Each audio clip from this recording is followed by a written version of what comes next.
गांव में राजू नामक एक धोबी और उसकी बेटी रेखा रहते थे। हर रोज वो दोनों गांव के लोगों के कपड़े को धोने नदी के किनारे जाते थे। वहाँ वो कपड़े धो के सुखाते थे और तब सूखे हुए कपड़ों को उनके घर ले जाते थे। राजू उन कपड़ों को इस्त्री करता था और रेखा इस्त्री किए हुए कपड़ों को तय करती थी। तब जिनको जो कपड़े लौटाना है उन्हें अलग अलग जमा करती थी। ऐसे हर दिन वो मेहनत करके पैसे कमाते थे और ऐसे ही कुछ दिन बीत जाते हैं। एक दिन नदी के किनारे जब राजू अपनी बेटी के साथ कपड़े धो रहा था तब एक भूत उन्हें देखना शुरू करती है।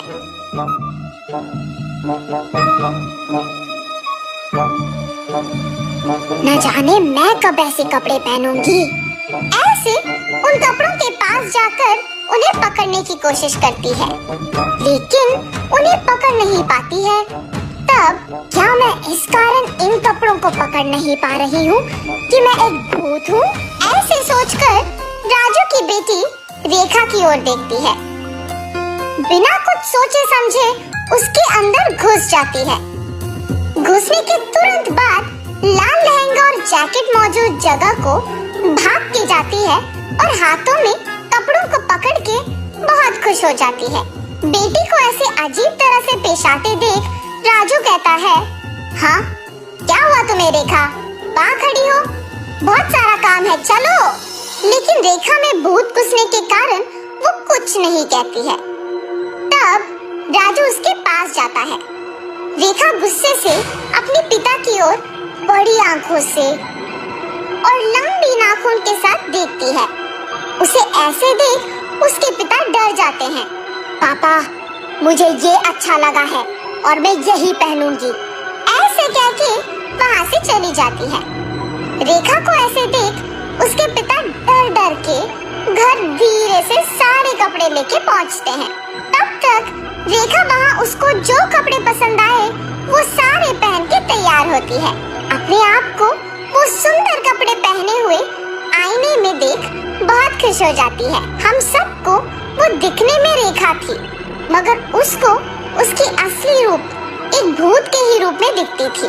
और ऐसे ही हर रोज आए हुए कपड़ों में अपने पसंदीदा कपड़े चुनकर उन्हें पहन के तैयार होके अपने आप को आईने में देख खुश होती थी।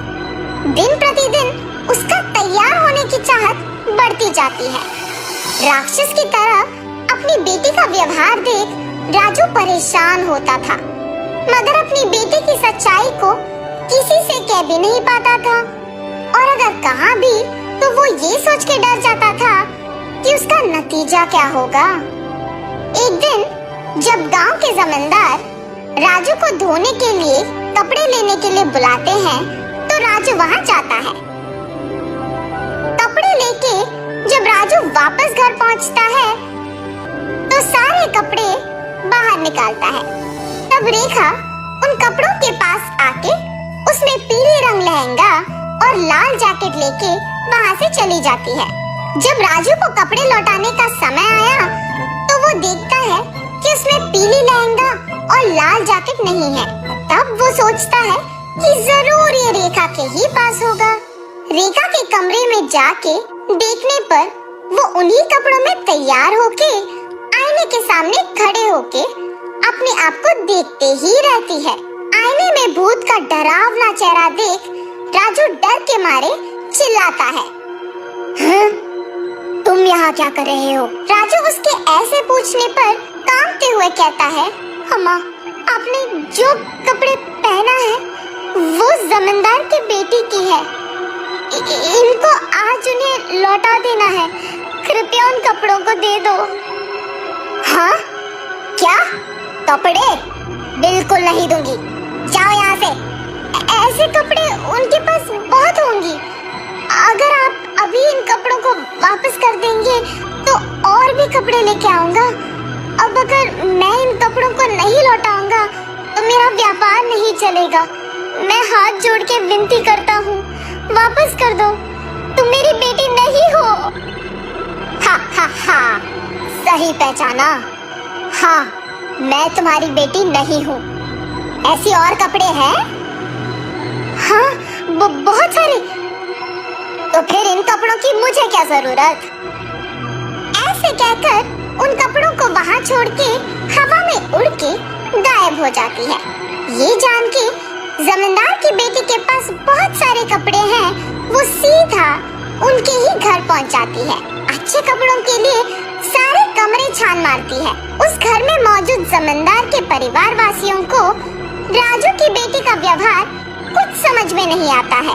जमींदार की बेटी अपने पिता को बुला के कहती है, पापा, पापा, राजू की बेटी रेखा बहुत अजीब तरह से पेश आ रही है। ऐसे कहते ही वो वहाँ जाकर कहता है, ए लड़की, क्या कर रही हो? पागल हो गई हो क्या? जमींदार के ऐसे कहने पर क्रोधित होके रेखा जोर से चिल्लाते हुए अलमारी को उठा के उन पर फेंक देती है। सभी डर जाते हैं और जो कुछ भी वो मांगती है उसके सामने रख देते हैं। रंग बिरंगी कपड़े, जेवर, चूड़ियाँ, सब। हाँ, आओ आओ, मुझे तैयार करते हुए मेरी सेवा करो, आओ।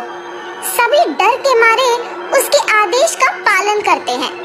उसे तैयार करके उसके सामने ही एक बड़ा आईना भी रखते हैं और सभी उसके पास नीचे बैठ जाते हैं।